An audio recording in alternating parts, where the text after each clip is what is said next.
Hello friends, welcome to only IAS Hindi. सभी बच्चों का बहुत बहुत स्वागत है। तो आज हम बात करने वाले हैं पॉलिटी एम लक्ष्मीकांत आपका चल रहा है ना। और इसका आपका चैप्टर है चैप्टर नंबर 88, जिसमें कि हम बात करेंगे फॉरेन पॉलिसी विदेश नीति। फॉरेन पॉलिसी विदेश नीति तो पुराना आपको बच्चों रिवाइज करते जाना है ना। ये आपके लिए टेलीग्राम चैनल है, सर्च कर लो @मंजू PW यूपीएससी वाला। टेलीग्राम चैनल पर आपको क्लासेस के videos, class information, class notes, PDF सारी चीजें अवेलेबल हो जाती हैं। हम बात करेंगे फॉरेन पॉलिसी की। विदेश नीति का आखिर मतलब जो है वह क्या है, हम क्यों पढ़ते हैं? फॉरेन पॉलिसी, विदेश नीति, फॉरेन पॉलिसी। आप वैसे तो इसको आईआर में पढ़ते हैं बहुत विस्तार से, बट पॉलिटी के अंतर्गत भी आपको थोड़ा सा जो है वह बताया गया है कि जो आपकी विदेश नीति है, इवन हमने उसके लिए क्या क्या सिद्धांतों को अपनाया है। अब राजनीति से तो चीजें जुड़ गई ना, शासन व्यवस्था से तो चीजें जुड़ गई। तो यहां पर विदेश नीति का अगर हम सीधा सा मतलब देखें, विदेश नीति को एक्सटर्नल पॉलिसी भी कहा जाता है, बाह्य नीति, एक्सटर्नल पॉलिसी। आपको जवाहरलाल नेहरू का एक कथन जो है वह मैं याद दिलाऊंगी एनसीईआरटी में। उन्होंने क्या कहा था कि हमारे लिए जो विदेश संबंध है, एनसीईआरटी में हम इसको पढ़ चुके हैं, शायद चैप्टर 4 था आपका क्लास 12 का, स्वतंत्रता के बाद जो भारत का। तो देखो, जवाहरलाल नेहरू ने कहा था कि बेसिकली हम उतने ही स्वतंत्र हैं जितना कि हमारे विदेश संबंध हमारे हाथ में है। अगर हमारे विदेश संबंध जितनी मात्रा में हमारे हाथ से निकल जाते हैं, बाकी तो स्थानीय स्वायत्तता बचती है। आपका कंट्रोल जो है वह विदेश नीति पे होना चाहिए। जैसे कि मान लो यूएस जो है अगर पावरफुल देश है, या फिर आप देखो कि शुरू में अगर हम देखें, चलो 1990 की बात करते हैं, 91 यूएसएसआर का विघटन हुआ, हम उसके पहले जाते हैं कि यूएस और यूएसएसआर है ना, जो बाद में रूस जिसका उत्तराधिकारी बना, ये दो महाशक्तियां थी। जैसे कि आज चाइना है, चाइना आज महाशक्ति सुपर पावर की तरफ बढ़ रहा है। क्यों बढ़ रहा है? क्योंकि वो किसी भी देश के साथ जो रिलेशन है उसको प्रभावित कर सकता है। जैसे कि आप देखो, इंडिया बांग्लादेश, इंडिया श्रीलंका, इन सभी के रिलेशंस को प्रभावित करने की क्षमता अब चाइना रख रहा है। तो चाइना क्या है, एक कॉम्पिटिटिव के रूप में, एक खिलाड़ी के रूप में जो है वह इन देशों के साथ संबंधों को प्रभावित करता है, चाहे उसकी इकोनॉमी पावर हो, चाहे उसकी सैन्य ताकत हो, चाहे उसकी पॉलिसी की ताकत हो। तो यहां पर क्या है कि जब जितना मात्रा में ये विदेश संबंध जो है वह हमारे हाथ में कंट्रोल रहते हैं, उतने मात्रा में ही हम स्वतंत्र होते हैं, बाकी तो सब स्थानीय स्वायत्तता है। ये बात जेएल नेहरू के द्वारा कही गई थी। तो फॉरेन पॉलिसी, विदेश नीति, also known as external policy. और जवाहरलाल नेहरू का जो कोट है ये आपको याद रखना है, ठीक है। ये हमने एनसीईआरटी में भी पढ़ा हुआ है। तो देखो, बेसिकली विदेश नीति का मतलब आखिर क्या है? विदेश नीति कि हम अपने राष्ट्रीय हितों को साधने के लिए अंतरराष्ट्रीय संबंध बनाते हैं। जो हमारे राष्ट्रीय हित है, राष्ट्रीय हित और राष्ट्रीय हितों की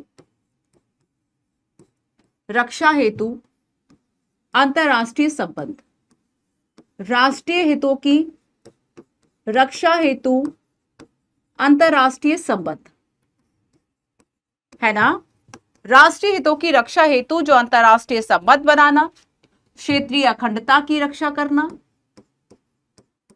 क्षेत्रीय अखंडता की रक्षा करना। अच्छा, इसके कुछ कारक होते हैं। फॉरेन पॉलिसी जो है किसी भी देश की हो, उसके क्या होते हैं, कुछ कारक होते हैं। जैसे कि, तो इसके कुछ कारक हम यहां समझ लेते हैं।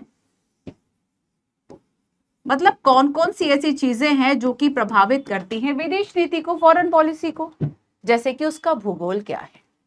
जैसे कि अगर हम देखें तो इंडिया और चाइना के बीच में जो स्टेट है, अगर हम भूटान की बात करें, है ना, या हम इस तरह के जो स्टेट्स बफर स्टेट कहलाते हैं, वो हमारे लिए एक रक्षा का भी काम करते हैं। चाइना वहां से ज्यादा एग्रेसिव होगा जैसे नॉर्थ ईस्ट अरुणाचल से, जहां से डायरेक्ट बाउंड्री जो है वह जुड़ी हुई है। तो यहाँ पर क्या है कि जो भूगोल है, जो ज्योग्राफी है, वो एक इंपॉर्टेंट फैक्टर है, भूगोल। अब जैसे कि आप देखेंगे कि इंडोनेशिया में भी रामायण चल रही है, रामायण के कुछ साक्ष्य मिलते हैं, चीजें मिलती है, एक जैसा कल्चर है, इंडिया का भी है, इसके अलावा कई और देशों में भी रामायण और राम जैसे कैरेक्टर है, ठीक है। तो यहाँ पर क्या है कि अगर वहां पे भी मान लीजिए हमारी एक सांस्कृतिक एकता हो गई, नहीं हो गई, हमारी संस्कृति जुड़ गया है ना, वहां के अगर आप प्ले देखेंगे, नाटक देखेंगे, तो वहां के कल्चर में आपको राम के बारे में काफी चीजें मिल जाएंगी। तो आपका सांस्कृतिक और आपका जो इतिहास क्या रहा, ये भी निर्धारित करेगा कि आपके संबंध कैसे होंगे। इसके अलावा हम देखेंगे कि राजनीतिक, जैसे कि अभी राजनीतिक कारक है, ब्रिटेन में पीएम बनते हैं या फिर किसी और देश में बनते हैं, तो वो पार्टी क्या सपोर्टिव है इंडिया को लेके, क्या पॉजिटिव, जैसे कि अभी नेपाल के पीएम बने, उन्होंने कहा कि हम भारत के साथ जो है वो बहुत पॉजिटिव रिलेशन लेके चलेंगे, जो भी हमारे डिस्प्यूट्स हम उसको खत्म करेंगे। तो राजनीतिक शक्ति बहुत बड़ा निर्धारक तत्व होती है कि आखिर, जैसे कि अब ट्रंप बने, तो ट्रंप कहते हैं, अगर यूएस के जो, अगर हम प्रेसिडेंट की बात करें, ट्रंप बन जाए, तो वो कहते हैं कि भाई हम इंडिया के लिए ये वीजा, ये सैंक्शंस जो है वह लगा देंगे। तो ऐसे में भारत और यूएस के जो रिलेशन है कैसे होंगे, उनके आने से मान लीजिए खराब हो गए, तब ऐसे में क्या होगा। तो एक राजनीतिक जो कारक है, ये भी एक इंपॉर्टेंट फैक्टर हो गया। इसके अलावा हम देखेंगे सैन्य शक्ति किसके पास है, सैन्य ताकत, सैन्य शक्ति, ये कुछ ऐसे रीजन होते हैं जिन पे विदेशी संबंध आधारित होता है, ठीक है, क्लियर है। तो फॉरेन पॉलिसी हमने देखा। अब देखो, जैसे कि बच्चों फॉरेन पॉलिसी में हमने क्या किया, हमने यहाँ पे देखो क्या लिखा है, क्षेत्रीय अखंडता की रक्षा करना। तो हमने एक सिद्धांत अपनाया जिसे कि हम कहते हैं पंचशील के नाम से जानते हैं। हमने चाइना के साथ इसको साझा किया। चाइना के साथ हमने जो पंचशील है, इसके अंतर्गत 5 प्रिंसिपल्स हैं और इसके अंतर्गत क्षेत्रीय अखंडता के परस्पर सम्मान की बात की गई। तो हमने एक सिद्धांत अपना लिया और उस सिद्धांत पर हमारी विदेश नीति जो है वह आधारित होगी। वैसे ये सारी चीजें आप जब आप पढ़ोगे, आईआर के बारे में पढ़ोगे, तब आप इन चीजों को बहुत विस्तार से पढ़ते हैं।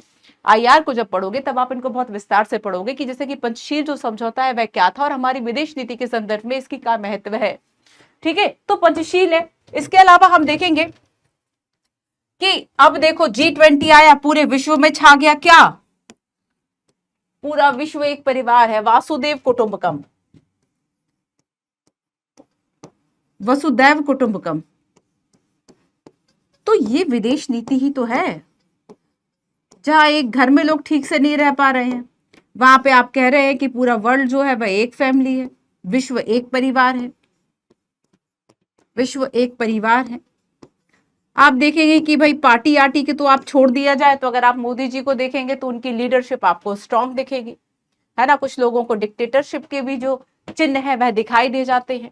तो यहाँ पर क्या है कि आप देखेंगे कि हम अगर यहाँ पर देखेंगे कि जब कोई ऐसा नेता आता है जो अपनी बात को रखने में बड़ा ही मुखर होता है।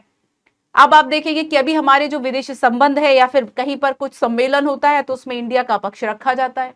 तो इससे पता चलता है कि भारत जो है वह विदेशों में भी स्ट्रांग हो रहा है ना। अगर आप देखेंगे तो वर्ल्ड लेवल पर जो मोदी जी है उनको जाना जाता है एज अ लीडरशिप। तो यहाँ पर क्या है कि बेसिकली ये सारी चीजें डिपेंड ये भी करती हैं कि किसी देश का राष्ट्राध्यक्ष या फिर किसी देश के जो वास्तविक प्रमुख है या पीएम है वह कौन है, ये भी विदेश नीति निर्धारित हमारी करेगी। इसके अलावा अगर हम देखें तो जैसे कि अब बांग्लादेश है, पॉजिटिव और नेगेटिव दोनों सेंस की हम बात करेंगे।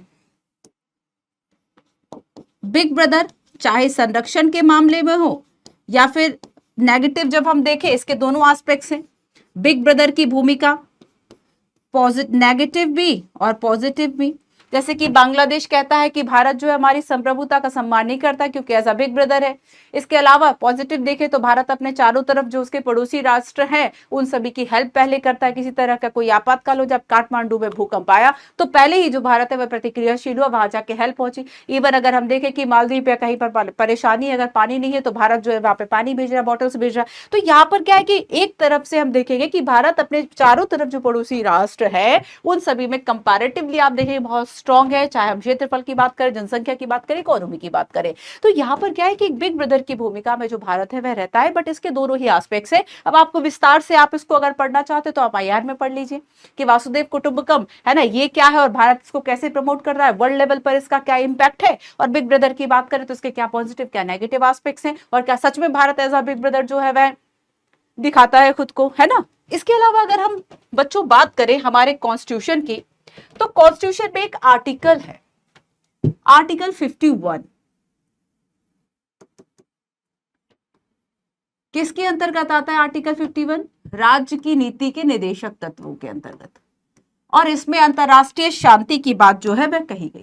क्वेश्चन भी यहां से यूपीएससी ने पूछा, यहाँ पे काफी सारे क्वेश्चंस यूपीएससी ने पूछे हुए हैं, है ना। तो आर्टिकल 51 में क्या कहता है, यूपीएससी ने क्वेश्चन पूछा कि अंतरराष्ट्रीय शांति और समझौता जो है उसको बढ़ावा देने का प्रयास भारतीय संविधान में किस जगह पर शामिल किए गए? क्या फंडामेंटल राइट्स, क्या नीति के निदेशक तत्व, क्या मौलिक कर्तव्य, या कहीं और? तो यहां पर क्या है कि जो डीपीएसपी है इसमें आर्टिकल 51 में अंतरराष्ट्रीय शांति और सुरक्षा की जो बात है वह की गई है। आया समझ में? तो बेसिकली विश्व के अन्य राज्यों के साथ भारत के संबंधों का जो नियमन है वो विदेश नीति है। अंडरस्टैंड? समझ में आया आपको? तो भारत का अन्य देशों के साथ, भारत का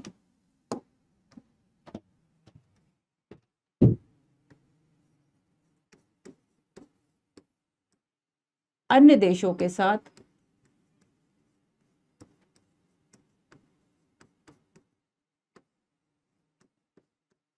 अन्य देशों या अन्य राज्यों के साथ संबंधों का विनियमन ही विदेश नीति है। कैसे हम विनियमन करेंगे, कैसे हम इसको रेगुलेट करेंगे? तो ये विनियमन जो है यही क्या है बच्चों? यही हमारी फॉरेन पॉलिसी है। फॉरेन कंट्रीज के साथ क्या रिलेशन हो, ये इतना समझ में आया? स्क्रीनशॉट ले लो।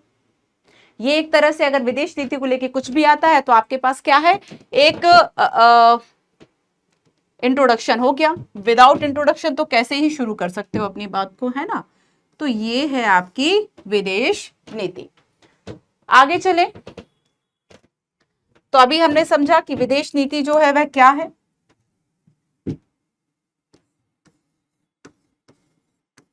विदेश नीति का इंट्रोडक्शन देखा।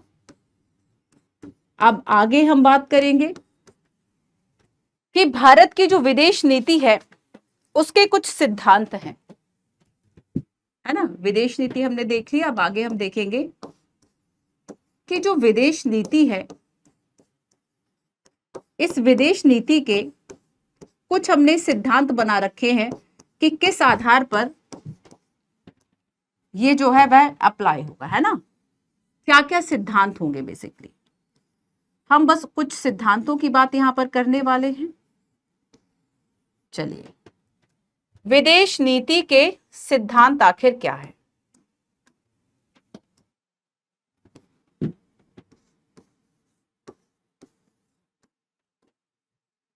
विदेश लिखते जाया करो साथ साथ में, अकेले में बड़ी दिक्कत हो जाएगी। विदेश जैसे कि रिवीजन करना बड़ा टफ लगता होगा आप लोगों को, है ना। एज अ स्टूडेंट अगर मैं कहूँ, अपना एक्सपीरियंस शेयर करूं कि जैसे कि मान लो आपको लगता है कि पॉलिटी में आपने पढ़ रखा है एक बार सब कुछ, तो दूसरी बार उठाने में बड़ा कष्ट सा होता है। ऐसा लगता है कि यार सब कुछ तो आता है, भले हमसे उससे क्वेश्चन ना निकल रहे हो, बट एक भ्रम रहता है कि सब कुछ हमें आता है। रिवीजन करना बड़ा टफ है, नोट्स मेकिंग बड़ा टफ है। आप एक पेज बनाओगे बोर हो जाओगे, उसके लिए आपको फिर एक्स्ट्रा एफर्ट्स डालने पड़ेंगे, खुद को बैठाना समझाना पड़ता है कि नहीं नहीं यार नोट्स बनाने बहुत ज़रूरी है, नोट्स बनाने बहुत ज़रूरी है ना, ताकि रिवीजन हो सके, ताकि आंसर राइटिंग सीख सके। As a UPSC aspirants 2 skills आपको सीखनी होंगी। एक तो आपकी रीडिंग हैबिट्स, जैसे कि आप पॉलिटी को खत्म करना चाहते हैं, चैप्टर वाइज आपने कर लिया या 50-50 40-40 पेजेस आपने रिवाइज कर लिए, पढ़ रखा है चूंकि, तब आपको आसानी से समझ आएगा। 50-50 पे इतना पढ़ना पड़ेगा, ये यूपीएससी की रिक्वायरमेंट है। इतना नहीं पढ़ोगे तो सोचो आप कैसे, लगभग आप देखोगे मेंस तक आपको 20 सब्जेक्ट, अगर छोटे बड़े सब मिला दिए जाए कि चलो कोर सब्जेक्ट के अलावा भी लगभग अगर आपको 20-22 टॉपिक्स पढ़ने पड़ते हुए तो ऑप्शनल, कैसे कवर करोगे?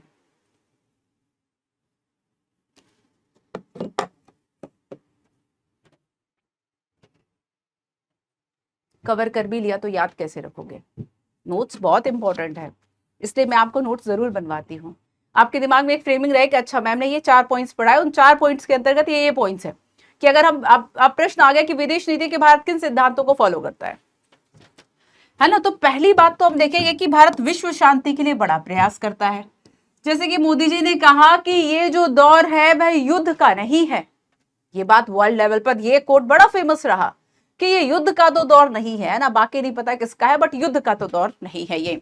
तो विदेश नीति सिद्धांत की अगर हम बात करें तो भारत जो है वह किसके लिए काम कर रहा है? भारत का जो सिद्धांत है वह क्या है? विश्व शांति का। और विश्व शांति की बात किसमें करता है वो? अपने संविधान में आर्टिकल 51 में, आर्टिकल 51 में अंतरराष्ट्रीय शांति व समझौते को बढ़ावा देने का जो प्रयास है वह करता है, विश्व शांति की बात करता है। राज्य के नीति के निर्देशक सिद्धांत, राज्य नीति के निर्देशक सिद्धांत, राजनीति के निर्देशक सिद्धांत, है ना, आर्टिकल 51 यही है। भूल तो नहीं गए? डीपीएसपी फिर से रिवाइज कर लेना अगर भूल गए हो तो। इसमें कहा है भारत की विदेश नीति का उद्देश्य अंतरराष्ट्रीय शांति और सुरक्षा को बढ़ावा देना, अंतरराष्ट्रीय सुरक्षा व शांति को बनाए रखना, अंतरराष्ट्रीय शांति व सुरक्षा को बढ़ाए रखना व सुरक्षा बनाना, है ना। तो ये आर्टिकल 51 में कहता है। और कहता है भारत कि देखो अगर किसी तरह का, अब ऐसा तो कोई गारंटी है नहीं कि भाई लोग लड़ेंगे नहीं, विवाद तो होंगे, पर विवाद को जो सुलझाया जाए वो मध्यस्थता से भी आप सुलझा सकते हैं। विश्व स्तर पर कई ऐसे प्रयास किए जाते हैं कि एटलीस्ट विश्व युद्ध होने से या युद्ध होने से रोका जाए। और अगर दूसरी बात है कि अगर युद्ध भी हो गया है तो युद्ध के जो परिणाम है उनको सीमित किया जाए, कि मतलब ऐसा ना हो कि बहुत ऐसे लेवल पे युद्ध हो गया कि मानव प्रजाति ही नष्ट हो जाए। एक बहुत बड़ा आप देखेंगे कि एक फियर बना हुआ है, एक डर बहुत बड़ा बना हुआ है इंटरनेशनल लेवल पर, कि ऐसा ना हो कि कोई देश मूर्खता में परमाणु बम, परमाणु हथियार, परमाणु युद्ध छेड़ दे। सबके पास परमाणु हथियार हैं।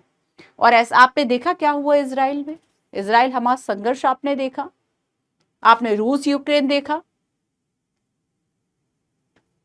मानव सभ्यता आप देखिए कितने हजार वर्ष पुरानी है, लेकिन अगर युद्ध और इस तरह की स्थितियां रही, बनाने में समय लगता है, मिटाने में समय नहीं लगता। आपने जो डेवलपमेंट किया हो सकता है उसके लिए 20 वर्ष लगे, 50 वर्ष लगे, और अगर युद्ध होता है तो 1 और 2 दिन में उतनी हानि हो जाती है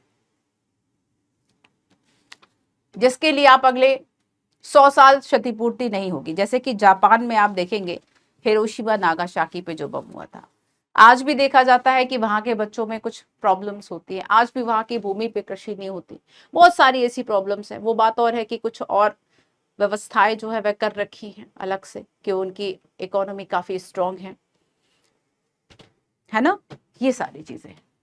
तो विवाद जो है वह कैसे सुलझा लिए जाए? मध्यस्थता से सुलझा लिए जाए।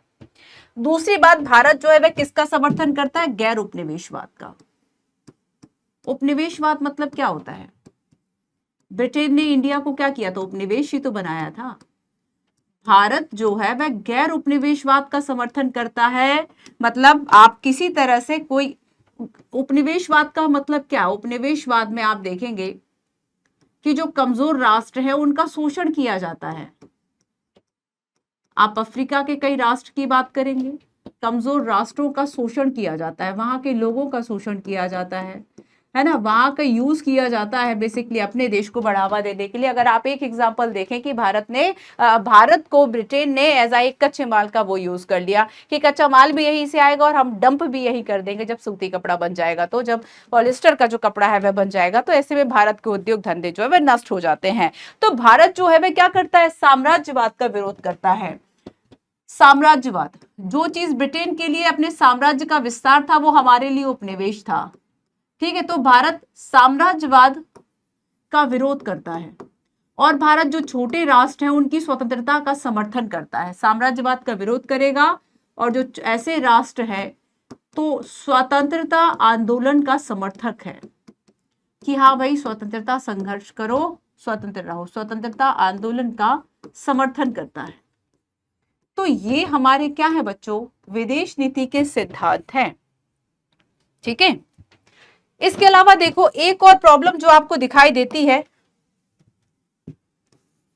भारत की विदेश नीति का अगला सिद्धांत है गैर नस्लवाद।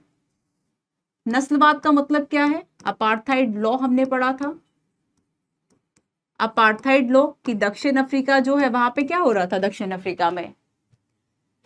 अफ्रीका में रंगभेद आधारित कानून थे कि जो गोरे लोग हैं, जो श्वेत लोग हैं, उनके लिए देश की बेस्ट चीजें होंगी, बेस्ट रिसोर्सेज होंगे, और जो अश्वेत लोग हैं उनके लिए जो चीजें हैं वह बड़ी इंफीरियर होगी।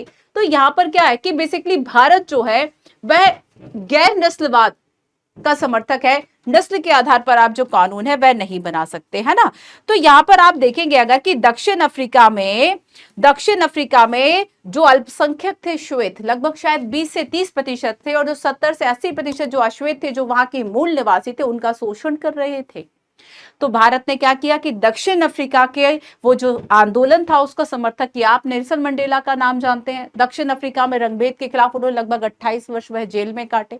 आप हाल ही में शायद 18 जुलाई, करेक्ट करना मुझे अगर मैं रॉन्ग हूं, शायद 18 जुलाई के आसपास नेल्सन मंडेला डे भी मनाया जाता है। तो आप देखेंगे कि बेसिकली नस्लवाद की जो नीति है, जब भारत ने विरोध किया नस्लवाद की नीति का, और चूंकि दक्षिण अफ्रीका में उस वक्त श्वेत शासन कर रहे थे, तो वहां से कड़वाहट भी आ गई थी, पर भारत ने अपना जो सिद्धांत है वह नहीं छोड़ा।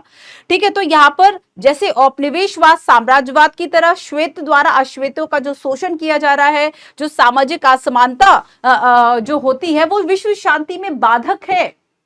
विश्व शांति में बाधक, इसलिए भारत जो है वे क्या करता है, गैर नस्लवाद, नस्ल के आधार पर आप किसी तरह का। अब हम बात करते हैं, एक नीति है भारत की, आप सभी जानते हैं, गुट निरपेक्षता, नॉन अलाइनमेंट, गुट निरपेक्षता। जब पूरा विश्व दो भागों में बट रहा था, दो गुटों में बट रहा था, ऐसे में गुट निरपेक्षता की जो नीति, बहुत नंबर ऑफ क्वेश्चंस जो है वह गुट निरपेक्षता से आए कि क्या वर्तमान में भारत जो है वह गुट निरपेक्षता की क्या प्रासंगिकता है, क्या इसका जो पालन है वह भारत कर पाता है। आओ थोड़ा सा गुट निरपेक्षता को समझते हैं। क्वेश्चन है कि गुट निरपेक्षता नीति का प्रमुख लक्ष्य आखिर क्या है। अंतरराष्ट्रीय शांति सुरक्षा को बनाए रखना और उसका संवर्धन करना, उपनिवेशों के लोगों के आत्मनिर्णय के अधिकार को बढ़ावा देना, समानता पर आधारित विश्व समुदाय की स्थापना और रंग भेद का विरोध करना, आणविक निशस्त्रीकरण और नवीन आर्थिक व्यवस्था की स्थापना करना। तो गुटनिरपेक्ष जो नीति भारत के द्वारा, नॉन अलाइनमेंट जिसे कि NAM के नाम से भी जाना जाता था, आखिर जाना जाता है, ये नीति के उद्देश्य आखिर क्या है। तो यहाँ पर ये चारों हमारे लक्ष्य है कि हम गुटनिरपेक्षता का जो पालन है वह करते हैं। ठीक है, तो यहाँ पर देखो, पहले समझो कि हमने गुटनिरपेक्ष अपनाया कैसे। आप देखेंगे कि जो दूसरा विश्व युद्ध हुआ था 39 से लेके 44 रहा, पूरा विश्व दो भागों में बट के, उस वक्त दो महाशक्ति थी, एक तो थी अमेरिका, एक था सोवियत संघ। अमेरिका और सोवियत संघ। बाद में 91 में जब विघटन हुआ, इसका उत्तराधिकारी रूस बना, है ना। तो यूएस एंड यूएसएसआर, तो बहुत सारे आप देखेंगे ये स्पष्ट दो ग्रुप बन गए थे, दो गुट में विभाजित हो गई थी दुनिया, दो गुट बन गए थे। अब इसी गुट से भारत निरपेक्ष रहा, सो इसी गुट से निरपेक्ष रहा तो गुट निरपेक्षता आती है। हालांकि कुछ लोगों का मानना था कि अमेरिका लोकतंत्र में अमेरिका के साथ जाना चाहिए। यूएसएसआर, सोवियत की अगर आप बात करेंगे, साम्यवादी, इसने जो अपना चरित्र है वह अपनाया, ठीक है, समाजवादी, साम्यवादी। तो यहां पर देखो कि अमेरिका और यूएस, जब इनके प्रभाव में पूरा विश्व था, तब ऐसे में गुट निरपेक्षता की नीति का कि हम किसी गुट में शामिल नहीं होंगे और हम इस तरीके से विश्व शांति को बढ़ावा देने का जो प्रयास है वह करेंगे। तो आप देखेंगे कि अमेरिका ने अपनाया पूंजीपति शासन, कैपिटलिस्ट। अमेरिका ने क्या किया था, अमेरिका की जो नीति थी वह पूंजीपति की थी, लोकतंत्र और पूंजीवाद, ठीक है। और सोवियत संघ की जो नीति थी, साम्यवाद, समाजवाद, ठीक है, साम्यवाद और समाजवाद।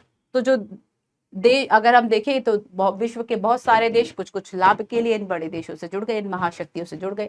एक प्रश्न और आता है कि आखिर इन दोनों को ये महाशक्ति क्यों कहा, क्योंकि ये विश्व में किसी भी, जो हमने स्टार्टिंग में समझा था कि आपके विदेशी संबंध आपके कैसे निर्धारित होंगे, आप कितने स्ट्रॉन्ग है, इन्हें महाशक्ति सुपर पावर इसलिए कहा गया था क्योंकि ये विश्व में किसी भी जो हम कह सकते हैं जो राजनीतिक चीजें थी, संबंध थे, उनको प्रभावित करने की क्षमता रखते थे। ठीक है, तो उद्देश्य क्या था इस नीति का, गुटनिरपेक्षता की नीति का, कि शीत युद्ध की जो दौर चला, इस राजनीति का त्याग करना, स्वतंत्र अंतरराष्ट्रीय राजनीति का अनुसरण करना, सैन्य गठबंधनों से पर्याप्त दूरी रखना। आप देखेंगे कि अमेरिका के द्वारा बनाया गया था नाटो संगठन।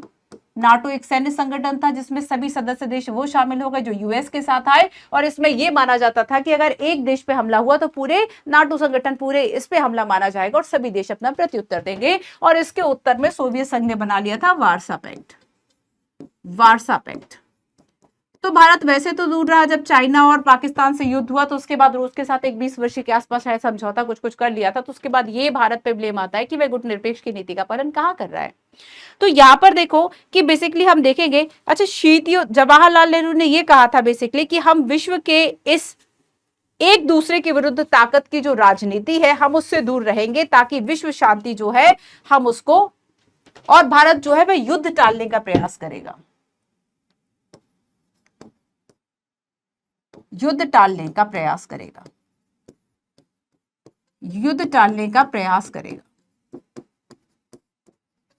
ठीक है, और इसमें जवाहरलाल नेहरू की भूमिका अलग से एक प्रश्न हो सकती है मेंस का। जवाहरलाल नेहरू, ठीक है, इन्होंने क्या कहा कि हम किसी भी तरह की जो गुटबाजी है उससे दूर रहेंगे। रंगभेद की नीति के विरुद्ध संघर्ष की शुरुआत, मानवाधिकारों की रक्षा के लिए प्रयास, साम्राज्यवाद उपनिवेशवाद का जो विरोध है वह करना, तो ये सारी चीजें है ना। तो यहाँ पे ये कहा कि बेसिकली युद्ध का पूर्ण खतरा और युद्ध की जो तैयारियां हैं वो भारत ने कहा कि हम इस तरह की चीजों में शामिल नहीं होंगे, हम किसी भी एक गुट में शामिल नहीं होंगे, क्योंकि अगर हम उसमें शामिल होते युद्ध होता है तो हम कहीं ना कहीं उसकी तरफ से काउंट कर लिए जाएंगे। ठीक है, तो यहाँ पर ये कहा कि जब हम गुटनिरपेक्षता नीति की बात करते हैं तो बेसिकली तीन चीजें हमें ध्यान रखनी है, तीन सिद्धांत हमें ध्यान रखने हैं। पहली बात तो है कि भारत किसी भी गुट में शामिल नहीं है तो किसी भी देश के साथ कोई सैन्य सहयोग नहीं करेगा। हालांकि आप देखेंगे कि विश्व स्तर पर भारत के द्वारा बहुत बार शांति सेनाएं जो है वह भेजी गई, यूएन में शांति सेनाएं भेजी गई, लेकिन भारत सैन्य सेना जो है वह इस उद्देश्य से नहीं भेजता है। दूसरी बात यह कहा कि भारत विदेश नीति की एक स्वतंत्र दिशा होगी, ऐसा नहीं कि यूएसए यूएसएसआर से प्रभावित है उसकी दिशा अपनी स्वतंत्र। पहली बात है कि सैन्य सहयोग नहीं करेगा गुट में शामिल होकर, दूसरी बात उसने कहा कि उसकी अपनी स्वतंत्र दिशा है, और तीसरी बात यह कहा कि भारत सभी देशों के साथ सौहार्दपूर्ण जो संबंध है वह बनाए रखेगा, क्योंकि अगर हम किसी एक गुट में शामिल हो जाते तो दूसरे के अपने आप क्या हो जाते, विरोधी हो जाते, है ना। तो ये हो गया। अब देखो हमने एक और नीति अपनाई, आपने पंचशील सुना, यहां से भी क्वेश्चन आ चुके हैं कि पंचशील जो समझौता है वह क्या है, पंचशील जो समझौता है वह क्या, तो ये भी हमारी विदेश नीति का एक सिद्धांत हो गया है ना। अब देखो तो पंचशील साइन होता है 1954 में भारत और चाइना के बीच में, भारत और चाइना के बीच में, ये 1954 की बात है। और इसमें यह कहा कि हम पीसफुल को एग्जिस्टेंस के लिए, शांतिपूर्ण सह अस्तित्व के लिए सहयोग करेंगे। ठीक है, तो इसका मूल उद्देश्य क्या था कि दोनों देशों के बीच शांतिपूर्ण सह अस्तित्व की व्यवस्था करना, और इसके माध्यम से हमने 5 ऐसे सिद्धांतों की बात की।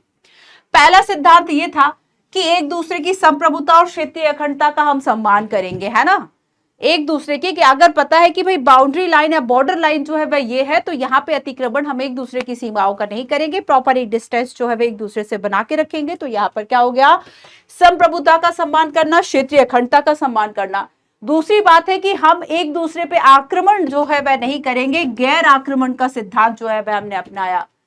भारत तो वैसे भी पहले आक्रमण नहीं करेगा, परमाणु में भी हमने नो फर्स्ट यूज की पॉलिसी अपनाई। अगर हमने परमाणु, आगे हम खैर बात करेंगे, छोड़ देते हैं अभी, है ना। तो इसमें यह तय किया गया कोई भी देश एक दूसरे पे जो आक्रमण है वह नहीं करेगा। तो पहली बार ये कहा कि भाई हम परस्पर सम्मान करेंगे किसका, अखंडता का और संप्रभुता का।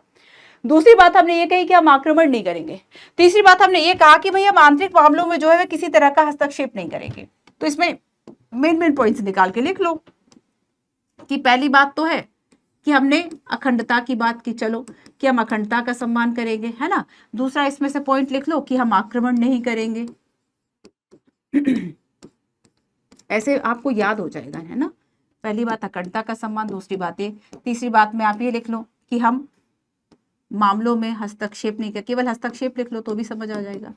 हस्तक्षेप नहीं करेंगे, किस में नहीं करेंगे, आंतरिक मामले जो होंगे, जैसे कि चाइना को लगता है कि भाई भारत जो है वो उसके मामलों में हस्तक्षेप कर रहा है ना, या फिर हमें लगे कि वो हस्तक्षेप कर रहा है। जैसे कि आप देखेंगे कि चाइना का वन बेल्ट रोड इनिशिएटिव, जो कि जम्मू अधिकृत जो चाइना का जो एक आप देखेंगे जम्मू के जिस पार्ट में जो एक अतिक्रमण हम कह रहे हैं, इस पे वो अधिकार जताता है, है ना। तो वहां से आप देखेंगे कि जम्मू कश्मीर के उस वाले पाथ से होकर अगर कोई बेल्ट एंड रोड इनिशिएटिव, कोई विकास कार्य हो रहा है, भारत उसको अपनी संप्रभुता का हनन मानता है।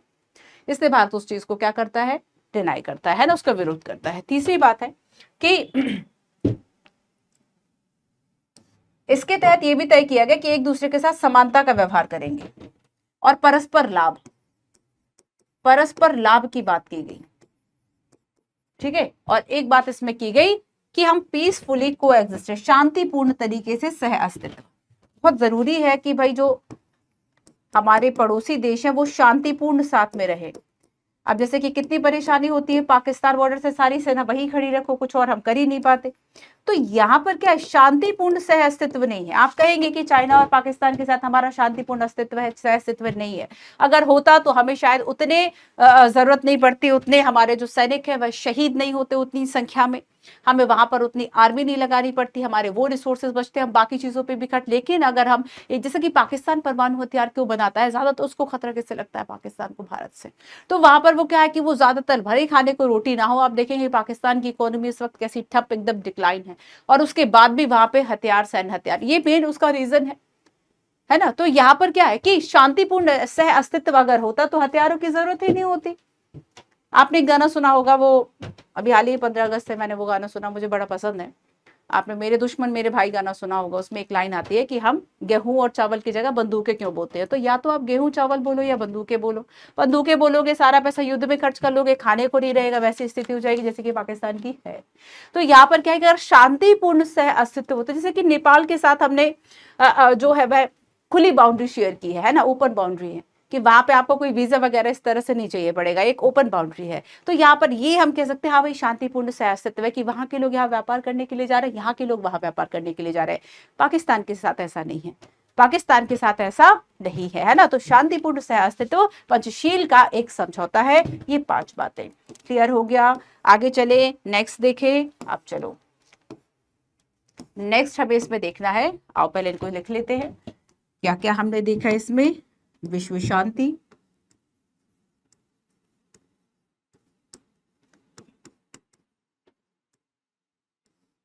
पंचशील, गुट निरपेक्ष, विश्व शांति, पंचशील, गुट निरपेक्ष। इसके अलावा हमने जाना, अभी हम आपने लुक ईस्ट पॉलिसी देखा, पूर्व की ओर देखो नीति। अब आपको पता होगा कि लुक ईस्ट जो है, लुक की जगह एक्ट ईस्ट हो गया है। पहले देखो नहीं, अब कार्य भी करो, है ना। एक्ट ईस्ट पॉलिसी की भी हम यहाँ पर बात करेंगे। अच्छा, गैर उपनिवेशवाद, गैर उपनिवेशवाद, गैर उपनिवेशवाद, गैर साम्राज्यवाद, गैर नस्लवाद, ये सारी भी हमारी नीतियां हैं, सिद्धांत हैं, है ना। गुट निरपेक्षता। इसके अलावा हम देखेंगे राष्ट्रमंडल से संबंध, यूएन के साथ सहयोग, निशस्त्रीकरण। राष्ट्रमंडल के साथ सहयोग, क्या भारत राष्ट्रमंडल का सदस्य? राष्ट्रमंडल वो देश कहलाते हैं जो कभी ना कभी ब्रिटेन के अधीन रहे, ब्रिटेन ने उन पे शासन किया। तो राष्ट्रमंडल सदस्य की बात करेंगे, राष्ट्रमंडल की सदस्यता, इस बारे में हमारा क्या विचार है। ठीक है, हम यूएन सहयोग की बात करेंगे और हम निशस्त्रीकरण की बात करेंगे, निरस्त्रीकरण। तो ये सारे ऐसे कुछ सिद्धांत है बच्चों जो कि हमारी विदेश नीति को, ठीक है, आगे चलते हैं। अब नेक्स्ट देखो, गुजराल सिद्धांत है भारत का।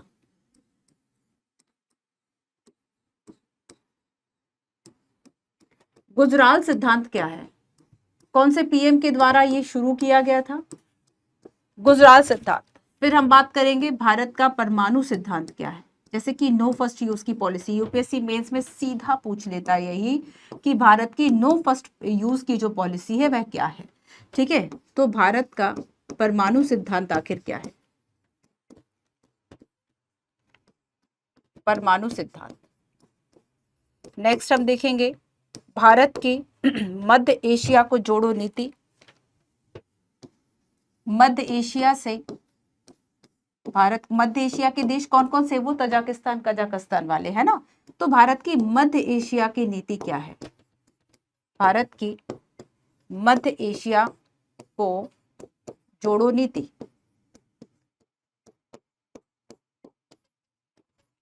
और भारत की act east policy. Act east policy से भी आ चुका कि पहले लुक था, अब एक्ट ईस्ट पॉलिसी हो गया, तो अब इसके क्या मायने हैं। तो यहाँ पर हमें 3-4 इन बातों को और समझना है, गुजराल सिद्धांत, परमाणु, मध्य एशिया और एक्ट ईस्ट पॉलिसी। ठीक है, तो भारत की विदेश नीति के हमने कुछ सिद्धांतों की बात कर ली, 2-4 सिद्धांत हम और समझ लेते हैं। आ रहा है समझ में आ रहा है। विदेश नीति इंपॉर्टेंट है बच्चों, है ना, इंपॉर्टेंट है। अब देखो, जैसे कि हमारे पंचशील की बात हो गई है ना, थोड़ी सी बात अब हम आगे करते हैं। अच्छा देखो, जब हम निशस्त्रीकरण की बात करेंगे, निशस्त्रीकरण का जो मतलब है आखिर वह क्या है। निशस्त्रीकरण, निशस्त्रीकरण, ठीक है। आप देखेंगे कि विदेश नीति भारत की जो है हथियारों की दौड़ के विरोध है, हथियारों की दौड़ के विरुद्ध है। और जैसे ही हम देखेंगे कि अगर हमने हथियारों या चीजों का विकास किया भी, इनको बनाया, तो उसके पीछे रीजन था आत्मरक्षा का सिद्धांत। हम परमाणु हथियार में भी उसी सिद्धांत को अपनाते हैं। ठीक है, जैसे कि हम देखेंगे कि पारंपरिक व नाभिकीय 2 प्रकार के जो हथियार हैं वो होते हैं, और इनका उद्देश्य क्या होगा कि जो शक्तिशाली समूह है उनके मध्य तनाव कम करना या समाप्त करना, विश्व शांति को सुरक्षा देना, है ना, और हथियारों के उत्पादन पर जो खर्च हो रहा है उसको रोककर अन्य जगह पर उसका जो यूज है वह करना, आर्थिक विकास करना। तो हमारी निशस्त्रीकरण की जब हम बात करेंगे, निशस्त्रीकरण, इसका यूज यही कि हथियारों की जो दौड़ है उसको हम समाप्त करें और वही पैसा हम विकास में लगाएं। हथियारों की दौड़, आप इसको जो नेगेटिव बात है हम उसको पॉजिटिव में ले सकते हैं। इसमें एक आंकड़ा मैं बताती हूं आपको, और आर्थिक विकास करना। आप देखेंगे कि इंडिया है, चाइना है, इंडिया ने आर्थिक विकास, है ना, वही पैसा किसमें दिया जाए, अब पैसा वही है, चाहे आप हथियार बनाने में लगा लो, चाहे आप विकास कर लो। तो यहां पर देखो, चाइना, यूएस, जापान, रशिया, हम इवन पाकिस्तान की अगर आप बात करें तो पाकिस्तान का जो रक्षा बजट है वो हमसे ज्यादा है। ठीक है, मतलब परसेंटेज में, इकोनॉमी के उस पर नहीं, परसेंटेज में हम अपने टोटल अगर हम देखें तो हम जीडीपी का कितने % खर्च करते हैं, आप मुझे कमेंट में बताएं। तो यहाँ पर क्या है कि अगर हम कम खर्च कर रहे हैं तो बेसिकली ये हम अपनी रक्षा से एक तरह से समझौता कर रहे हैं कि अगर बाकी देश ताकतवर हो रहे हैं, हमें भी पैसा लगाकर उस तरह के आधुनिक हथियार और चीजें करना चाहिए ताकि हम अपनी रक्षा जो है वह कर सके। ये बात और है, लेकिन यहाँ पर हम इसी चीज को अगर पॉजिटिव वे में लेना चाहें तो हम लिख लेते हैं ठीक है, हम ज्यादा हथियारों का जो है वह होड़ नहीं लगाते, हथियारों की दौड़ अगर हम नहीं करेंगे तो वही पैसा अपने आर्थिक विकास में जो है वह लगाएंगे। तो यहाँ पर ये चीजें आपको याद रखना है। ठीक है, जैसे कि आप देखिए 1985 में एक 6 देशों का सम्मेलन हुआ था नई दिल्ली में, और उसमें भारत ने नाभिकीय जो निशस्त्रीकरण है कि नाभिकीय हथियार बहुत ज्यादा जो है वह ना बनाए जाए। ठीक है, तो ये चीज थोड़ा सा आपको याद रखना है। चलिए आगे चलते हैं और हम बात करेंगे अब नेक्स्ट गुजराल सिद्धांत की। गुजराल सिद्धांत की हम यहां पर बात करेंगे। 1996 में अगर आप देवगौड़ा सरकार की बात करेंगे तो उस वक्त आई के गुजराल जो है वह विदेश मंत्री थे। देवगौड़ा सरकार में क्या है इनका पूरा नाम, इंद्र कुमार गुजराल है शायद, आई के गुजराल, है ना। ये कौन थे बच्चों, ये विदेश मंत्री थे, ये विदेश मंत्री थे, आई के गुजराल विदेश मंत्री थे। ठीक है, तो यहां पर इनके अगर हम देखें कि 5 बुनियादी जो सिद्धांत है वो आखिर क्या है। पहली बात तो ये है कि भारत जो अपने पड़ोसी देश है, नेपाल, बांग्लादेश, भूटान, मालदीव, श्रीलंका, इन सभी के साथ, पड़ोसी देशों के साथ एक विश्वसनीय जो संबंध है वो स्थापित करके रहेगा। पड़ोसी देशों के साथ शांति बहुत जरूरी है, विवादों को बातचीत से सुलझाएगा और किसी मदद के बदले तुरंत कुछ हासिल करने की जो अपेक्षा है वह नहीं करेगा। दूसरी बात यह कही कि दक्षिण एशिया के जो देश है क्षेत्र में किसी अन्य देश के हितों को नुकसान पहुंचाने के लिए अपने क्षेत्र का उपयोग बर्दाश्त नहीं करेंगे। जैसे कि आप देखेंगे कि पाकिस्तान पे बार बार सैंक्शंस प्रतिबंध इंटरनेशनल लेवल पर इसलिए लगाए जाते हैं क्योंकि भारत के खिलाफ जो आतंकवादी गतिविधियां हैं पाकिस्तान अपनी भूमि का यूज करने के लिए देता है ना। तो यहाँ पर क्या है कि बेसिकली अगर हम देखें कि गुजराल सिद्धांत जो है भारत की विदेश नीति में एक मील का जो पत्थर है वह साबित हुआ। तो इसका पहला सिद्धांत हम ये देखेंगे कि ये कहा गया कि बेसिकली भारत दक्षिण एशिया का एक बड़ा देश है और इस होने के नाते वह छोटे पड़ोसी देशों को एक तरह से एक तरफा जो रियायतें वह दे देता है। इसने पॉजिटिव मैनर में कह देते कि एक बिग ब्रदर की भूमिका है, जैसे कि कई छोटे देश और बांग्लादेश जो है एक नेगेटिव मैनर में देख लेता है कि ये तो धौंस दिखाते हैं, वो वाली बात हो गई है ना, कि भारत जो है क्या है एज अ बिग ब्रदर देखता है। इसके अलावा वो कहता है कि बेसिकली भारत अपने पड़ोसी देशों के साथ एक सौहार्दपूर्ण जो संबंध है वो करेगा, किसी भी देश के आंतरिक मामलों में हस्तक्षेप नहीं करेगा। तो एक यहाँ पर हमने पंचशील की लाइन जो है वह यहाँ पे भी लिख दी। सभी दक्षिण एशियाई देशों के साथ क्षेत्रीय अखंडता संप्रभुता का सम्मान करेगा, अपने विवादों को शांतिपूर्ण द्विपक्षीय वार्ता से मध्यस्थता की बात इसमें कही गई। गुजराल सिद्धांत का मानना था कि भारत का वह आकार और जनसंख्या स्वाभाविक रूप से दक्षिण पूर्व एशिया में से प्रमुख राष्ट्र के रूप में स्थापित करते, तो चाहे जनसंख्या वाइज का क्षेत्रफल वाइज का, ठीक है।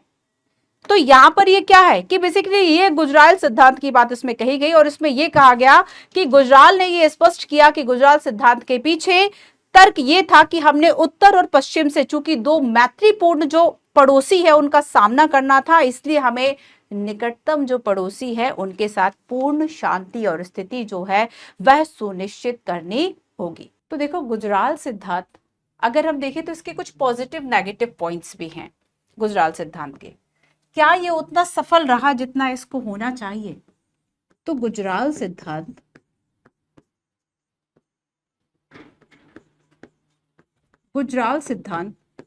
सफल कितना रहा? ठीक है, हम इसकी दो बातों को समझ। असफलता में तो हमें केवल एक चीज पढ़नी है और वो है पाकिस्तान। अगर हम इसकी सफलता की बात करें कि हमने ये तत्व ये एलिमेंट्स तो इसके बना लिए, सिद्धांत बना लिए, सफल कितना है ना, और असफल कितना है, ये हमने तब देखा जब हमने देशों के साथ संबंध जो है वह आजमाए। जैसे कि अगर हम नेपाल की बात करें, भूटान की बात करें और भी अपने पड़ोसी देशों की श्रीलंका की बात करें, नेपाल, भूटान और श्रीलंका, तो इन देशों के साथ जो संबंध थे, जो सहयोग था वह बढ़ा। तो इस मामले में हम कह सकते हैं कि ये सफल रहा। जैसे कि हम देखेंगे कि पड़ोसी देशों के साथ संबंध बनाने में, सहयोग करने में ये बड़ा ही सफल हमारे लिए साबित होता है। जैसे कि भारत ने क्या किया कि गंगा नहर में प्रवाह बढ़ाने के लिए भूटान से मंजूरी प्राप्त कर ली। तो भूटान ने मंजूरी दे दी, कैसे? तो एक सफल सहयोग रहा ना, तो मंजूरी दे दी गंगा नहर प्रवाह, है ना। इसके अलावा अगर हम श्रीलंका की बात करें तो श्रीलंका और भारत के बीच में आर्थिक विकास को लेकर खासा समझौता है। तो सफलता की परिभाषा हम ये कह सकते हैं कि पड़ोसी देशों के साथ एक जो सहयोग है, एक जो समन्वय है, ठीक है, ये काफी बढ़ा है। असफलता की बात करें तो आपको एक देश जो कि है पाकिस्तान के साथ कैसे संधि समझौता क्या ही हो सकता है जब वह आतंकवाद का समर्थन करना, ये बात कोई नई नहीं है, काफी पुरानी है। तो यहाँ पर आप देखेंगे कि विफलता की अगर हम बात करें तो पाकिस्तान के साथ तो ये हमारे संबंध नहीं सुलझा पाया, इस हिसाब से हम कह सकते हैं कि ये विफल रहा। तो अब हम चलते हैं और हमें बात करनी है नेक्स्ट, भारत की परमाणु जो सिद्धांत है आखिर वह क्या है। भारत के परमाणु सिद्धांत आखिर क्या है? आपने एक पोखरण मूवी देखी होगी जिसमें आपको एक स्ट्रगल दिखाई देता है कि कैसे छुप छुप के हम जो ये परमाणु, हमारा जो फर्स्ट पोखरण 1 था हमने वो किया, है ना। आप देखेंगे कि 1974 में पहला परमाणु परीक्षण होता है, फर्स्ट पोखरण हम जिसको कहते हैं। क्या किया था हमने इसमें? न्यूक्लियर टेस्ट किया था, परमाणु परीक्षण किया था, परमाणु परीक्षण, ठीक है। हमने इस परमाणु परीक्षण का जो कोड नेम है जानते हो वह क्या रखा था? स्माइलिंग बुद्धा। हमने इसका कोड नेम क्या रखा था? ये क्वेश्चन भी प्रीलिम्स में पूछ लिया जाता है। स्माइलिंग बुद्धा, बुद्ध मुस्कुराए। इधर बम फट गया, इधर क्या कह दिया? वो बुद्ध मुस्कुराए, स्माइलिंग बुद्धा। और इसके पीछे का हमने एक जो स्माइलिंग बुद्धा क्या था, भारत की परमाणु मतलब जो फर्स्ट हमारा ऑपरेशन था न्यूक्लियर वेपन का। तो इसमें ये कहा गया कि बेसिकली नो फर्स्ट यूज की पॉलिसी जो है वह हम, है ना, ये हमने रखा कि हम नो फर्स्ट, इवन जब हम सेकंड की बात करेंगे, जरा ये तो फर्स्ट था, ठीक है, सेकंड हम अगर पोखरण की बात करेंगे, ये हमारा दूसरा 1998 में हुआ, 1998 ये आपका सेकंड पोखरण था, सेकंड परमाणु परीक्षण था, ठीक है। तो हमने एक नीति अपनाई बच्चों, और ये नीति हमारे लिए थी प्रथम प्रयोग नहीं, no first use, no first use, पहले तो हम प्रयोग नहीं करेंगे, प्रथम प्रयोग नहीं। ऐसा नहीं है कि जवाबी कार्रवाई नहीं करेंगे, अपनी रक्षा नहीं करेंगे, फिर हमने देखने के लिए थोड़ी बनाए हैं। नो फर्स्ट यूज, प्रथम प्रयोग हम नहीं करेंगे, लेकिन जवाबी कार्रवाई तो हम करेंगे, जवाबी कार्रवाई हम जरूर करेंगे।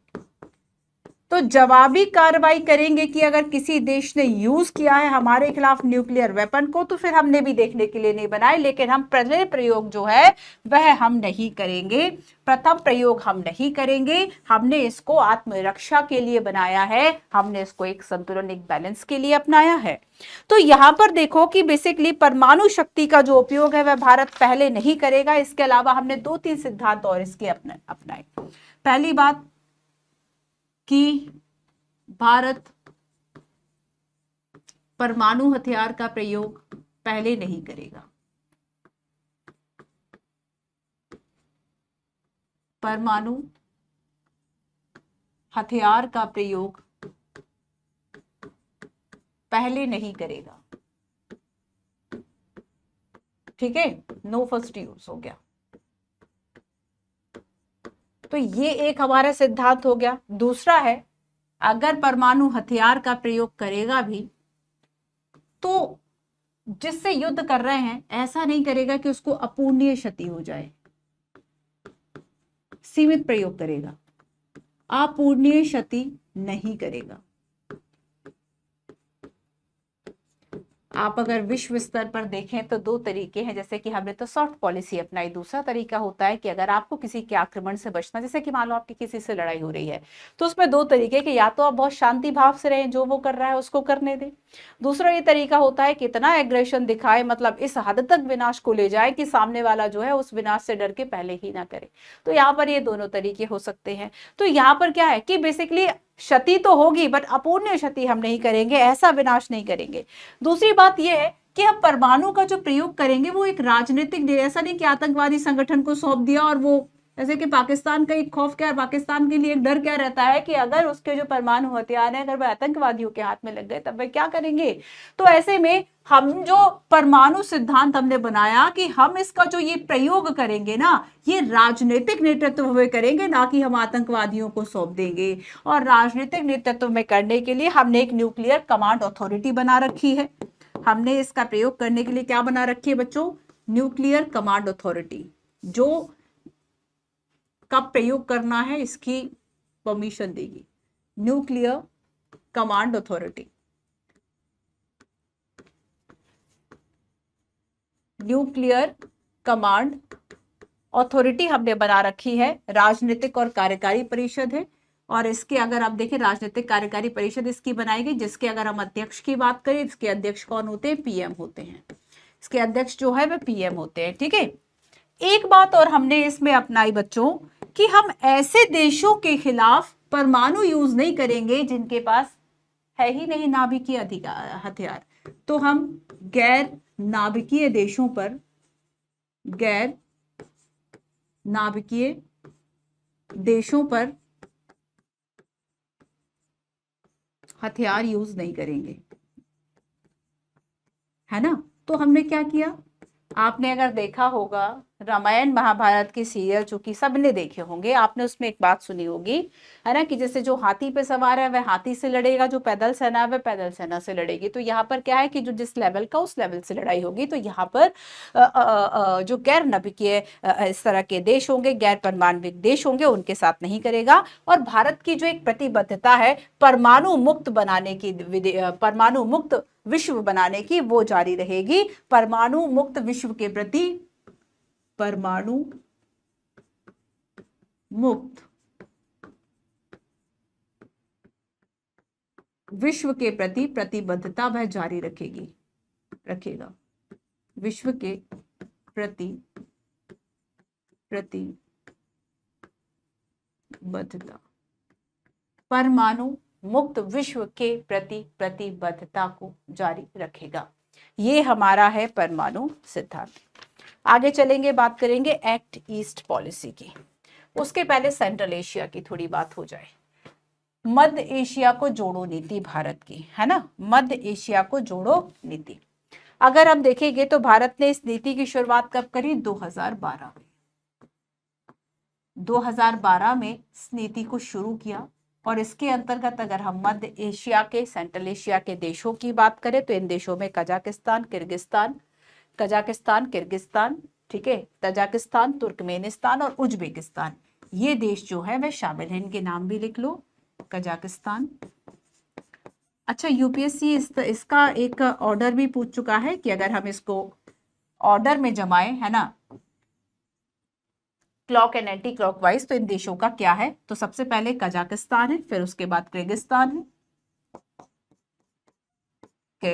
है, फिर उसके बाद तजाकिस्तान है, फिर तुर्कमेनिस्तान है। मैं ये क्लॉकवाइज आपको बता रही हूँ, अगर आप इस तरीके से जाएंगे, है ना। फिर उसके बाद तुर्कमेनिस्तान है और उसके बाद उज्बेकिस्तान है, उसके बाद उज्बेकिस्तान, ठीक है। तो यहाँ पर बच्चों ये आपके जो 5 देश है वो आपके मध्य एशिया वाले जो देश हैं वह हो गए। तो मध्य एशिया के देशों से हमने किस तरह की विदेश नीति जो है वह अपना रखी है, कुछ पॉइंट्स मैं आपको बताती हूं, आप उनको लिख लीजिए, ठीक है। जैसे कि हमने सहयोग समन्वय की नीतियां अपना रखी, इन देशों के साथ पारस्परिक लाभ की नीति हमने अपना रखी है ना। पहली बात हम अगर कहें कि बेसिकली मध्य एशिया को जोड़ो जो दृष्टिकोण है भारत, वह इन देशों पर आधारित है कि इन देशों के साथ किस तरीके से, तो एक मजबूत राजनीतिक संबंध, राजनीतिक सही वर्ड है, राजनीतिक, रणनीतिक, सारे शब्द साथ में लिख लेते हैं, आर्थिक, सामरिक मतलब जो करंट इश्यूज चल रहे हो, सामरिक,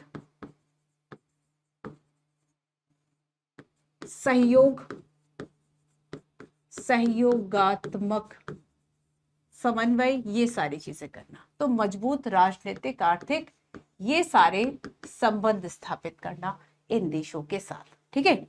दूसरा हम इसमें देखेंगे कि भारत बेसिकली सुरक्षा सहयोग, संयुक्त शोध को भी बढ़ावा देता है। संयुक्त, चाहे हम सैन्य अभ्यास, कौन कौन से सैन्य अभ्यास इन देशों के साथ, यूपीएससी अब यहां से क्वेश्चन पूछने लगा है, ध्यान रखना। पहले आपको लगता होगा कि ये क्वेश्चन वनडे में पूछे जाते थे, अब नहीं। संयुक्त सैन्य अभ्यास, है ना, एक जो एक हम कह सकते हैं सैन्य अभ्यास व शोध करना, संयुक्त सैन्य अभ्यास व शोध, है ना, इन सब चीजों में साथ में पार्टिसिपेट करना। इसके अलावा हम देखेंगे कि चाहे हम ऊर्जा की बात करें, चाहे हम प्राकृतिक संसाधनों की बात करें, नेचुरल रिसोर्सेज की बात करें, ऊर्जा, प्राकृतिक जो संसाधन है, ठीक है, इनका विकास शांतिपूर्ण तरीके से करना, इनको लेके एक जो नीतियां हैं, आदान प्रदान है, वो बनाए रखना, ठीक है। एक दीर्घकालिक एक साझेदार के रूप में एक दूसरे को देखा, तो भारत मध्य एशिया को ऊर्जा और प्राकृतिक संसाधन के एक दीर्घकालिक पार्टनर के रूप में देखता है। इसके अलावा अगर हम चिकित्सा की बात करें, शिक्षा की बात करें, है ना, चिकित्सा, शिक्षा, डिजिटल, चिकित्सा, शिक्षा और डिजिटल, इनको लेके जो समझौता है वह करना। आप अगर एआई की भी बात करेंगे तो इसको, अब तो भाई एआई का जमाना है ना, इसको लेकर भी जो समझौते हैं वह किए जा रहे हैं। इसके अलावा अगर हम देखें तो एक मिलजुल कर एक संपर्क बनाना, लोगों के बीच में व्यापार बढ़ाना, ये सारी चीजें इसमें इंक्लूड होंगी, है ना। संपर्क, तो ये संपर्क ना केवल व्यापार को लेके होगा, लोगों की भी आवाजाही को लेके होगा ना, व्यापारिक संपर्क भी बढ़ाना, जो लोग हैं, चाहे पर्यटन की बात हो, शिक्षा की बात हो, तो लोगों के बीच भी जो संपर्क है, लोगों के बीच भी जो आवाजाही, कनेक्शन, नेटवर्क है, लोगों के बीच आवाजाही, इन सभी चीजों को बढ़ाना, है ना। तो ये सारे संबंध ये हमें मध्य एशिया से जोड़ो नीति के होंगे। अब हम चलते हैं और थोड़ी सी चर्चा हम एक्ट ईस्ट की बात करते हैं। This is last topic. Act east, east मतलब अगर हम देखेंगे कि हमारे ये जो आसियान कंट्रीज हम देखते हैं ना, आसियान सदस्य देश, तो आप देखेंगे कि बेसिकली जो नीति 1992 में शुरू हुई वो मोदी जी के द्वारा कुछ चेंज करके उसका स्वरूप बदल दिया गया। जैसे कि आप देखें कि ये जो नीति है, पॉलिसी है, 1992 में नरसिम्हा राव जब सरकार थी, पीएम थे नरसिम्हा राव, ठीक है, जब ये पीएम थे उस वक्त इस नीति को शुरू किया। पर जब इस नीति को शुरू किया गया, इसका नाम था look east, look east policy, पूर्व की ओर देखो नीति। देखो वाली बात थी, तो देखना और करने में फर्क है। पूर्व की ओर नीति, पूर्व की ओर देखो, है ना, देखो नीति। तो यहां पर केवल देखो की बात की गई थी, लुक की बात की गई थी, एक्ट की बात बाद में की गई। 2014 में आते हैं मोदी जी। 2014 में मोदी गवर्नमेंट की हम अगर बात करेंगे, जब ये पीएम बनते हैं तब इन्होंने इसको रीनेम कर दिया और कहा कि अब जो है act east policy, act east policy की बात इन्होंने कही, ठीक है। तो बेसिकली ये नीति जो है वह हमारे पड़ोस पर केंद्रित है बच्चों। ये जो नीति है वो क्या है, हमारे पड़ोस पर केंद्रित है कि पड़ोसी देशों के साथ हमारे संबंध अगर अच्छे होंगे, पड़ोस पर केंद्रित है कि हमें यहाँ पर प्राथमिकता किसको देनी है, अपने इन देशों को देनी है। चाहे व्यापार की प्राथमिकता हो, साझेदारी की प्राथमिकता हो, तो हमें ये जो प्राथमिकता है वह अपने इन देशों को देनी है। तो ये इन देशों को प्राथमिकता देने के लिए जो नीति है वह बेसिकली है ताकि जो साउथ ईस्ट एशिया के जो कंट्रीज है, इंडो पैसिफिक एक जो बैलेंस है वह बना रहे, क्योंकि चाइना जो है वह इन सभी देशों में अपना प्रभाव दिखा रहा है। तो चाइना के ये जो प्रभाव होंगे उसको काउंटर करने के लिए इंडिया का इन देशों के साथ जो संबंध है वो बहुत ज्यादा जरूरी है। तो अब लुक से हम किस पे आ गए हैं बच्चों, एक्ट पे आ गए हैं। लुक से हम देखो की जगह हम एक्ट ईस्ट पॉलिसी की जो बात है वह कर रहे हैं, ठीक है। तो अब इनसे देखो, अगर आप देखें तो प्रधानमंत्री ने एक्ट ईस्ट पॉलिसी की 4C का उल्लेख किया कि कल्चर है, कॉमर्स है, कनेक्टिविटी है एंड कैपेसिटी बिल्डिंग है, संस्कृति, वाणिज्य, संपर्क और क्षमता निर्माण, है ना। अब मैं इसके कुछ पॉइंट्स आपको बताती हूं कि देखो, पहली बात तो ये है कि हमने राजनीतिक, है ना, एक अपग्रेडेड वर्जन है एक्ट ईस्ट का।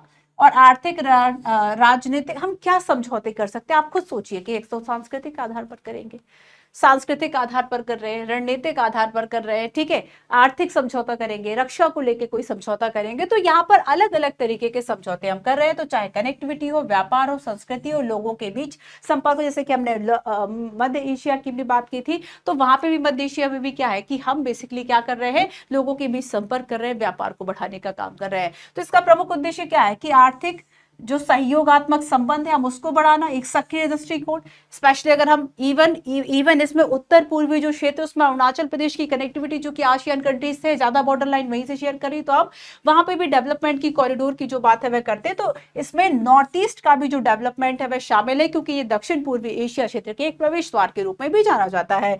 तो यहाँ पर एक्ट ईस्ट पॉलिसी आसियान देशों प्लस एकीकरण पर प्लस पूर्वी एशियाई देशों प्लस सुरक्षा सहयोग पर एक केंद्रित एक ऐसी नीति है। अब देखो इसके अलावा हम इसमें देखेंगे कि भाई वहां पे ज्यादातर आप देखेंगे कि बौद्ध, और भारत में भी बौद्ध हैं, तो बौद्ध और हिंदू इनके बीच का जो एक हम कह सकते हैं कि जो संबंध है ना, जो इन दोनों अगर हम धर्मों की बात करें, बौद्ध हिंदू संबंध, आप देखेंगे कि भारत बुद्धा की भूमि, और ऐसे में इन दोनों के बीच के जो संबंध है उनको बढ़ाना। इसके अलावा सामरिक मुद्दे हर जगह होंगे। सामरिक मुद्दे मतलब करंट इशू जो चल रहे हैं, सामरिक मुद्दे जो करंट इश्यूज चल रहे हैं, तो सामरिक मुद्दों पे ध्यान केंद्रित करना, जैसे कि आतंकवाद कम करना, आतंकवाद के खिलाफ एकजुट हो जाना, है ना, आतंकवाद के विरोध में एक साथ खड़े हो जाना। तो जो सामरिक मुद्दे होंगे उनको लेके भी सभी के साथ शांति को बढ़ावा देना। ठीक है, तो यहां पर 1992 में शुरू हुई, 2040 में एक अपग्रेडेड वर्जन, जो ये थोड़ा सा याद रखो, 1992 में स्टार्ट हो रही है और 2014 में इसका अपग्रेडेड वर्जन है। 1992 में कौन था, 2014 में कौन आया, यहां पर बात लुक की गई थी और यहां पर बात एक्ट की गई थी। अब यूपीएससी क्वेश्चन पूछ देता है कि इन दोनों में डिफरेंस क्या है, और अगर लुक की जगह अगर हमने एक्ट देखा तो इसके क्या मतलब है।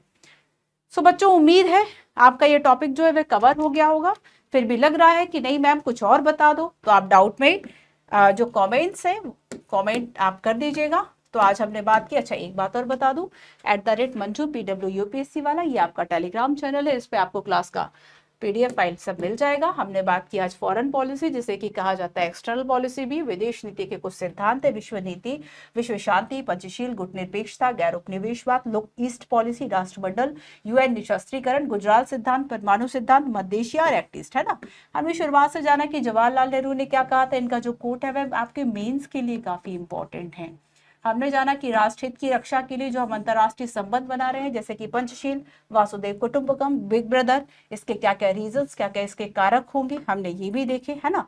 ये आपका इंट्रोडक्शन था। हमने कुछ सिद्धांतों की बात की, गैर नस्लवाद, गैर उपनिवेशवाद, गुटनिरपेक्षता, ये सारे सिद्धांत है जो हम फॉलो करते हैं। ठीक है, पंचशील, गुजराल सिद्धांत थोड़ा सा देखते रहिए। ये आपका मेंस के लिए हो गया इसका एनालिटिकल जो पोर्शन है कि आखिर ये कितना सफल कितना असफल रहा। तो मेंस में हमेशा इस तरीके के जो क्वेश्चन है वह आते हैं। पहला परमाणु पोखरण हमने देखा, code name smiling Buddha, no first use policy सबसे ज्यादा इंपॉर्टेंट है इसमें। मिडिल ईस्ट को लेकर अगर हम अभी हमने कुछ भी रिसेंट डेवलपमेंट है वो आप पढ़ लेना। वैसे ये सारी चीजें आप IR में पढ़ते हो, और एक्ट ईस्ट पॉलिसी। तो ये था हमारा आज का क्लास। उम्मीद है आपको चीजें समझ में आई होंगी। फिर भी लगता है कुछ रहेगा तो कॉमेंट कर देना। इसके बाद हम चलेंगे चैप्टर नंबर 89, जिसमें हम बात करेंगे संविधान की कार्यप्रणाली की समीक्षा के लिए कुछ कुछ जो राष्ट्रीय आयोग बने हैं। अब आपके जो चैप्टर्स है वह थोड़े से बड़े चैप्टर्स होंगे। ठीक है, इसके बाद आप देखोगे चैप्टर नंबर 90 आपका बहुत ज्यादा बढ़ा है, क्योंकि उसमें सारे जो केसेस है बच्चों वह दी गए हैं। तो अब आपके बस 3-4 चैप्टर्स रह गए हैं। आपका लक्ष्मीकांत जो है वह कंप्लीट हो गया। पीछे का जो भी है आप पढ़ चुके हैं, उसको रिवाइज करते रहिए। नोट्स मेकिंग अगर नहीं किया है, आपका बैक हो गया है, तो आप उसको भी कंप्लीट कर लें, पुराने लेक्चर्स को। बाकी मिलते हैं हम अपने नेक्स्ट क्लास में। Thank you so much.